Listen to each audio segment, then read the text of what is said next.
আমার একটা সবসময় কমন প্রশ্ন যে বাংলাদেশের ক্রিকেটে কোনো গোল নেই, মানে বাংলাদেশ 10 বছর পরে 15 বছর পরে কোথায় যেতে চায়, মানে সেটাকে কেন্দ্র করেই তো আসলে পুরো প্ল্যানটা সাজানো উচিত। আপনার এই ট্রিপল সেঞ্চুরি প্রজেক্টে বাংলাদেশকে আপনি কোথায় দেখতে চান কত বছর পরে?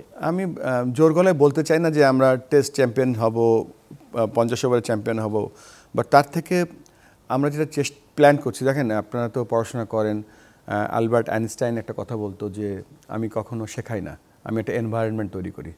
আমার লক্ষ্য হচ্ছে যে বাংলাদেশের প্রত্যন্ত পুরো বাংলাদেশ ব্যাপী একটা ক্রিকেটের এনভায়রনমেন্ট, ক্রিকেট শিক্ষার এনভায়রনমেন্ট, ক্রিকেটের একটা কালচার চালু করতে, সো দ্যাট সেখান থেকে চ্যাম্পিয়ন হলে হলো, না হলে না হলো, বাট ক্রিকেট যেন সবাই বলতে পারে I am part of Bangladesh cricket.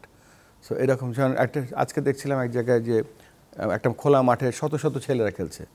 আমরা যেদিন ওদেরকে আমাদের আওতায় আনতে না, যতদিন তাদেরকে আমাদের আওতায় না আনতে পারবো, ততদিন আমরা বলতে পারবো না যে একটা কেউ যদি জিজ্ঞেস করে বাংলাদেশে কতগুলো ক্রিকেটার আছে, এই মুহূর্তে আমি বলতে পারবো না।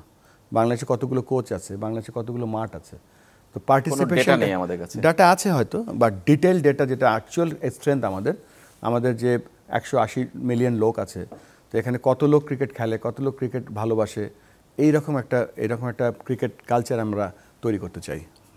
অনেক প্রশ্ন সাকিব আল হাসানকে নিয়ে আসলে, তো এটা আসবে আমি জানতাম।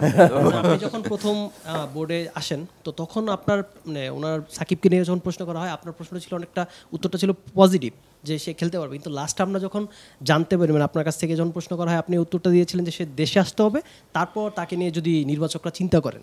তো আমার প্রশ্ন হচ্ছে যে উনি কি আসলেও খেলতে পারবেন, নাকি বাংলাদেশের রাজনীতি পরিবেশটা তো আপনার জানি আসলে বর্তমান অবস্থানটা, তো ওনার আসলে দেশে আসার তো অনেকটা ইম্পসিবল, তো উনি কি মানে ওনার ক্যারিয়ারটা কি বলতে গেলে এখানে আমাদের শেষ, নাকি আমাদের আরও অনেক কিছু হতে পারে ওনারকে নিয়ে, আসলে এরকম চিন্তা আপনাদের আছে?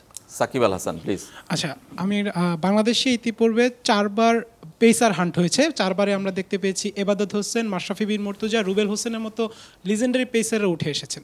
এর পরবর্তীতে পেসার হান্ট আর আমরা দেখতে পাইনি।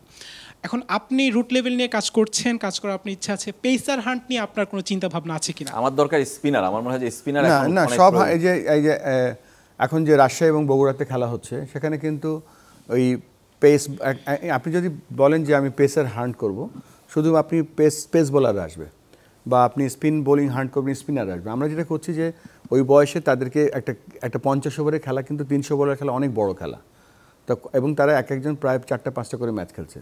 তো এই ম্যাচটা অবজার্ভ করার জন্য আমাদের কিন্তু ওখানে কিছু বিশেষজ্ঞ ট্যালেন্ট হান্টার আছে, যেমন ধরেন ফাস্ট বোলিং খোঁজার জন্য হাসিবুল হোসেন শান্ত আছে, সেখানে স্পিন বোলিং খোঁজার জন্য রাজন আছে, সেখানে লেগ স্পিনার খোঁজার জন্য আমাদের পাকিস্তানি লেগ স্পিন কোচ আছে শাহিদ মেহমুদ, বাঁহাতি স্পিনারের জন্য মোহাম্মদ রফিক আছে, এবং এই যে তারা জাভেদ ওমর আছে তাদেরকে ব্যাটার খোঁজার জন্য। তো তারা কিন্তু শুধুমাত্র ওখানে আছেই এই মেধাগুলোকে খুঁজে বের করার জন্য। তো এতে হবে কি, ওরা একটা যখন ফাস্ট বোলিং ট্যালেন্ট হান্ট হয়, তখন সে ইচ্ছামতো গায়ের জোরে বল করে, বাট এখানে তারা যেটা তারা যে ট্যালেন্ট খোঁজার চেষ্টা করছে ম্যাচ সিনারিওর মধ্যে, ম্যাচের মধ্যে কেমন করছে, ম্যাচের মধ্যে কেমন বল করছে, কোন ওভারে কেমন বল করছে, ব্যাটাররা 30 রান করছে, বাট কী সিচুয়েশনে কীভাবে কী উইকেটে করছে। তো ওভারঅল ম্যাচ থেকে তারা স্পট ট্যালেন্ট হান্ট করছে। তো এটা আমার কাছে মনে হয় যে মোর এফেক্টিভ স্পেসিফিক প্লেয়ার খোঁজাচ্ছে।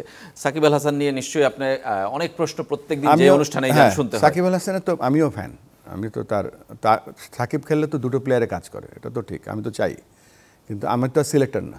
আর সাকিব আল হাসান তো এর আগে বিদেশ থেকে তো খেলতে পারবেন না, তো এখান থেকে তো আসতে হবে তাকে, মানে যেটা প্রশ্ন তার সাথে যোগাযোগ হয়, রেগুলার যোগাযোগ হয়, এবং আশা করব যে সে আসবে, খেলবে, আমরা তো সেটাই চাই। মানে সাকিব আসলে তাকে বিবেচনায় নেবেন, আপনাদের কোনো আপত্তি নেই? আমাদের কোনো আপত্তি, সে তো ওয়ান অফ দ্য বেস্ট প্লেয়ারকে কে না নিতে চায়।